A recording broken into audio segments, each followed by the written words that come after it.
Olá, Benders! Olá, Benders! Olá, Benders! Eu sou o Patrick do canal Várias Variedades. E eu sou a Bia aqui da equipe do Mundo Avatar. Eu sei que a gente não falou que ia ter a Bia na chamadinha, mas... Surpresa!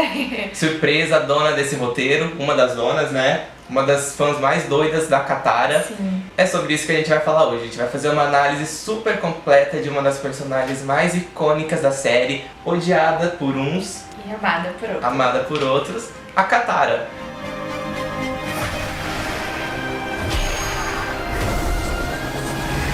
Já de início, seria impossível da gente falar sobre a lenda de Aang sem falar da Katara. Logo nos primeiros episódios da série, a Katara conta pra gente o que tá acontecendo no mundo, o que tá acontecendo na história. Logo depois da introdução da história, a gente acaba descobrindo que a Katara é uma dobradora de água. Mas não só uma dobradora de água qualquer, ela é a última dobradora de água da tribo da Água do Sul. E é por conta dessa habilidade que ela consegue descobrir o paradeiro do Avatar, né? Que ela tem a briga com Sokka e tudo mais.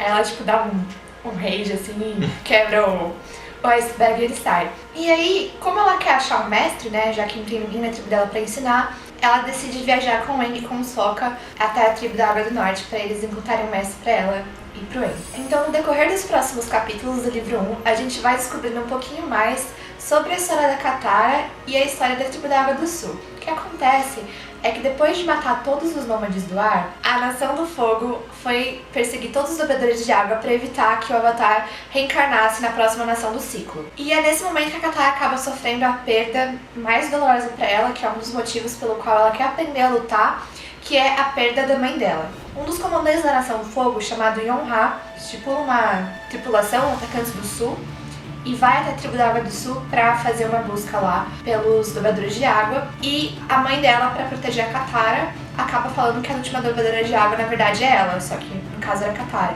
E aí ele leva a mãe dela e ela nunca mais volta. Justamente por ter perdido alguém tão importante pra ela na guerra, o maior interesse da Katara era aprender a dobra e acabar com essa luta, que já havia destruído e separado tantas outras famílias. Mas a Katara nunca deixa a sua mágoa e ressentimento tomarem conta da vida dela, chegando ao ponto de poupar o assassino da mãe dela quando ela teve a chance de encontrar ele e acabar com tudo. Isso eu acho uma coisa muito interessante sobre a personalidade da Katara, é que ela não é uma pessoa vingativa, né? Mas, ao mesmo tempo, ela precisava ter aquele encontro com o assassino da mãe dela pra conseguir seguir em frente, ela precisou conversar com ele, ver quem ele era pra conseguir seguir em frente. Isso é um aspecto muito importante da personalidade dela, eu acho. Pra ser um divisor de águas ali. Aproveitando isso que eu falei, outra coisa interessante também sobre a personalidade dela é que apesar de ter essa mágoa dentro dela constante em relação à mãe, em relação à Nação do Fogo, ela nunca deixou isso colocá-la pra baixo e atrapalhar o objetivo. Ela sempre tava, a esperança, no caso, que todo mundo fala que a gente saca, mas enfim, eu acho que isso na verdade foi a maneira que ela encontrou de sobreviver em meio a tudo isso, porque, o pai dela tava longe, ela perdeu a mãe, ela não sabia lutar, então eu acho que se ela não tivesse esperança, ela não ia ter nada, ela não ia conseguir seguir em frente e fazer as coisas que ela precisava e as coisas que ela queria fazer. Em muitos momentos ela também acaba sendo a cola do grupo, né? Um episódio em específico que eu consigo lembrar é o episódio do deserto, lembra? Que eles ficam presos no deserto quando o Appa foge, todo mundo começa a brigar entre si. Todo mundo fica, nossa, a gente vai morrer e tudo mais. E ela fala assim, não, a gente vai conseguir, dá a mão. Daí ela faz todo mundo dar a mão e ela leva todo mundo e eles saem de lá e eu acho isso muito legal. Todo mundo fazendo cara feia, mas assim, né?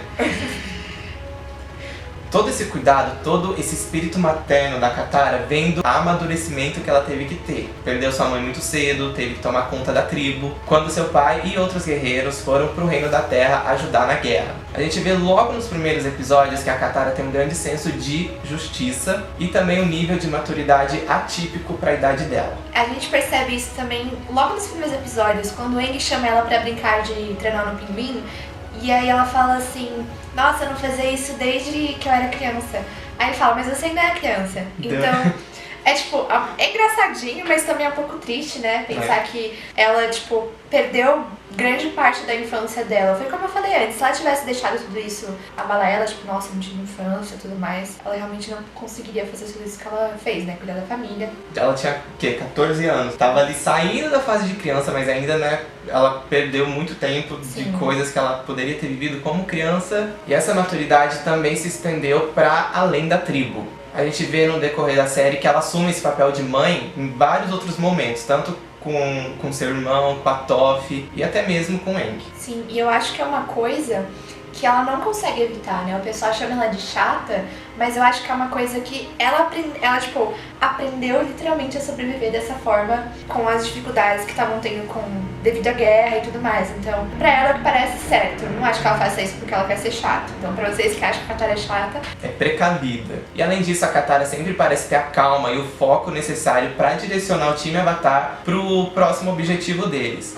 Inclusive, isso da Katara agir como mãe pra todo o time Avatar é um dos argumentos que o pessoal usa pra falar que Katara e Aang como um casal não fazem sentido, que é estranho ela ter começado como um papel de mãe e depois ter passado pra ser o interesse romântico dele. Eu nunca tinha pensado nisso, até você falar. Por exemplo, eu pessoalmente sou uma pessoa que eu sou muito mãe com os meus amigos, mas isso não quer dizer que eu não possa gostar de alguém, entendeu? E não ser mãe com essa pessoa, entende? Tipo, eu não acho que uma coisa cancela a outra. Eu acho que é só um aspecto da personalidade, que ela é uma pessoa cuidadosa, mas isso não quer dizer que ela não possa se apaixonar por aqueles que ela quer cuidar. E isso também não quer dizer que o Aang via ela como mãe. Todo mundo já teve uma figura, né? O Aang teve o Gyatso como figura paterna, a Katara já teve a mãe dela, o pai dela tá vivo, então são coisas diferentes. Sim. E no próprio episódio do Guru, dá a entender que, tipo, desde que ele viu ela pela primeira vez, ele já tava com um crushzinho. Então ele nunca viu ela como mãe. E eu também acho que ela nunca viu ele como filho, então... Conflitante, né? Não. Apesar dessa característica materna, em nenhum momento isso impede a Katara também de ser uma ótima guerreira e uma exímia dobradora de água, mostrando uma complexidade e profundidade da personagem em termos de personalidade e habilidade que destacam ela muito mais que seus companheiros. A gente fala um pouquinho mais sobre isso em um vídeo aqui no canal, falando sobre a representação feminina em Avatar, então se vocês tiverem interesse, vai estar aqui nos cards, né, não sei pra que lado apontar. Deixa eu ver, eu acho aqui, bem em cima de você. Toda essa maturidade da personagem, às vezes, também pode acabar sendo uma coisa negativa. Porque, por conta de, desde pequena, ela nunca conseguir aproveitar a infância como uma criança normal, a Katara, às vezes, acaba sendo uma pessoa que não consegue se divertir e relaxar e aproveitar os momentos. Tem uma grande briga entre ela e a Toph por causa disso. Elas acabam brigando porque a Katara estava sendo um pouco super protetora com a Toph, enquanto a Toph achava que ela estava sendo mãezona demais, que não era o lugar dela de fala, que ela que era só uma coisinha que eles estavam fazendo pra se divertir, que ela estava sendo chata. E a Toph também fala que não era sempre o trabalho dela de cuidar de todo mundo, que tipo cuida da sua vida. E aí a Katara fica tipo... E como ela aprendeu a sobreviver no meio dessa crise toda, ajudando os outros, tipo, pra ela era muito complicado não estar ajudando os outros. Era uma coisa muito difícil ela ter que parar de ser a mãe, de ser a responsável. Era muito complicado pra ela fazer isso, encarar os próprios problemas e, tipo, tentar relaxar, querendo ou não, ao mesmo tempo em que, tipo, ser responsável e ficar fazendo tarefas tinha a ver com a guerra, fazia também ela esquecer um pouco das coisas que estavam acontecendo e, tipo, não pensar nas coisas ruins. E a gente também precisa analisar a Katara em A Lenda de Korra. Muitos comentam que gostariam de ter visto ela em cenas de luta do mesmo jeito que a Toph aparece. Mas a gente tem que lembrar que desde o princípio a Katara não queria ser uma guerreira. A personagem parte em uma jornada com seus amigos pra encontrar uma maneira de trazer paz pro mundo. E pra isso ela precisou aprender técnicas de luta, técnicas de dominação de água. Mas nunca foi a índole dela recorrer à violência em primeira opção, partir pra briga. Inclusive, eu acho que isso é uma característica da dobra de água, né? A dobra de água, ela é uma técnica, acho que só perde pra dobra de ar nesse sentido, mas é uma técnica mais da defensiva. Personalidade própria dos dobradores de água no geral, de tipo, não serem pessoas que partem pro ataque direto. E como o Patrick falou, a Katara, ela sempre foi contra a guerra. Ela queria aprender a lutar pra acabar com a guerra. E ela nunca foi contra a cura também. Ela só não queria ser obrigada a ficar só na cura. Ela queria aprender a lutar também. Mas, inclusive, eu acho que isso em nenhum momento diminui a personagem, porque não só dela ser a melhor curandeira do mundo, as pessoas viajam o mundo pra ir até a tribo da Água do Sul para serem curadas por ela. Respeito.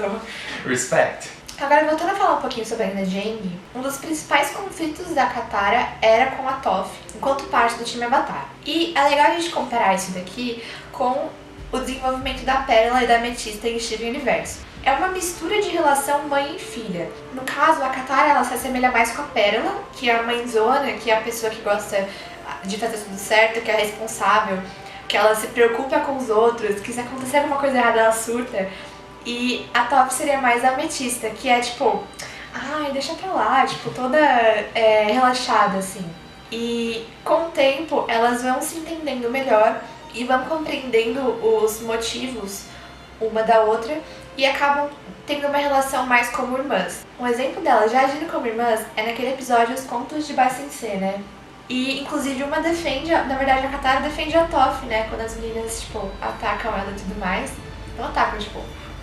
Consola também. Quando depois lá do dia de salão delas, umas meninas começam a praticar bullying, falar coisas pra Toph, falando que ela é feia e outras coisas. E isso, apesar da Toph nunca ter se importado com a sua aparência, isso machucou ela de alguma forma. Que não é legal, né, gente? Não façam bullying. Uma outra relação muito legal de perceber na Katara com o time Avatar é a relação dela com o Zuko, né? Aliás, você assistiu Avatar? Não. Eu também não. Meu Deus, não. Bate aqui. Seremos julgados, talvez? Não. O Zuko, ele foi introduzido na história de Avatar como um vilão. E por conta de toda a história da Katara com a mãe dela e tudo mais, ela associava o ódio dela pela morte da mãe ao Zuko, né? Tanto que tem uma cena, ela fala assim, quando eu penso no inimigo, eu vejo o seu rosto. É uma afirmação muito forte pensar, mesmo tendo toda essa raiva associada ao Zuko, ela ainda se oferece para curar a cicatriz dele com a água do oásis espiritual. Então, isso também é uma coisa muito interessante de se perceber na personalidade dela. Apesar dela, tipo, quase odiar ele, depois que ele conversou com ela, ela sentiu uma empatia muito grande. Inclusive, se ela tivesse usado a água, o Aang teria morrido depois. Então... Ia subir os créditos, gente, pra sempre. Então, uma coisa ia se pensar. Eu acho que o desenho fez muito bem em construir uma amizade entre eles, aquela cena que ela perdoa, né, que ela dá um abraço. Mas eu acho que romance... Talvez se tivesse um livro 4 e fosse desenvolvido, tudo bem. E essa boa índole, esse senso de justiça da Katara se fez presente em toda a série. Mais um episódio que comprova isso é o episódio da Dama Pintada. Ai, eu amo esse episódio. É muito bom.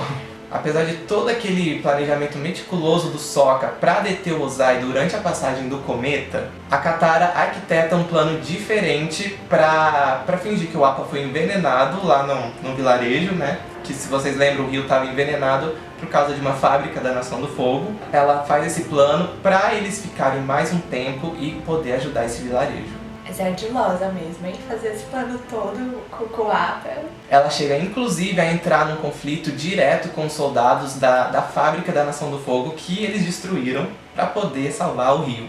E o que a gente quer dizer com isso tudo? Que, apesar de toda a correria que eles estavam, todos os planos, ela ainda não conseguia dar as costas para quem precisava. Não! Eu nunca, jamais vou virar as costas para quem precisa de mim! Então ela ficou, ajudou e no final ainda recebeu um agradecimento da Dama Pintada herself. Dá vontade, né? O Zuko que fingia ser espírito azul não deu nem as caras. Nem viu, nem sabe quem é. Isso é uma coisa que era prioridade pra ela, né? Ajudar todo mundo. O Sokka tava louco com o cronograma e mesmo assim ela falou, não ligo. Se vira, mentira, mas era uma prioridade muito, tipo, prioridade mesmo pra ela ajudar as outras pessoas. Essa bondade, essa esperança dela, muitas vezes era motivo de piada durante a série, como por exemplo na peça da Ilha Ember, né, que a atriz ficava tipo, ai, eu estou com esperança, foco, força e fé. Teve um outro episódio que nasceu um bebê com a ajuda dela, e o nome da bebê foi o quê? Esperança. Plot twist, eu não tava esperando essa. Não tá. Chocante. Inclusive a Jéssica, uma das outras apresentadoras, a cachorrinha dela chama o quê? Esperança. Dá vontade, né, Katara? Tá feliz? Além disso, outra situação, tava todo mundo muito desesperado, tipo, meu Deus, o que a gente faz agora? Principalmente o Aang. E ela... E diretamente deu aquele tapa na cara, né? Se controla. Por mais que ela não acredite, a gente não sabe, né, se acreditava, não sei. As pessoas precisavam ouvir aquilo, o Aang precisava ouvir aquilo, a Toph e o Sokka, então deu uma levantada, né, no time Avatar. E é impossível imaginar que o mundo teria sido salvo sem a competência, o esforço e o otimismo da Katara durante toda a série. Então é isso, gente. Essa foi a análise da Katara no mês de maio, Maio da Água, com a presença da Bia, nossa roteirista. A gente espera que vocês tenham gostado. Muito obrigada por acompanhar nosso canal. Não se esqueçam de deixar o like aqui embaixo, de deixar comentários com sugestões para próximos vídeos, se inscrever no canal. Se vocês gostarem de mim aqui, quiserem ver mais de mim, às vezes eu faço live com o Edu, Gástico Temático de Avatar, então acompanhe o canal que a gente faz umas lives surpresas aí. Obrigado a todo mundo que assistiu até aqui. Eu acho que esse vídeo tá um pouquinho grande, mas é isso. E até o próximo vídeo. Tchau!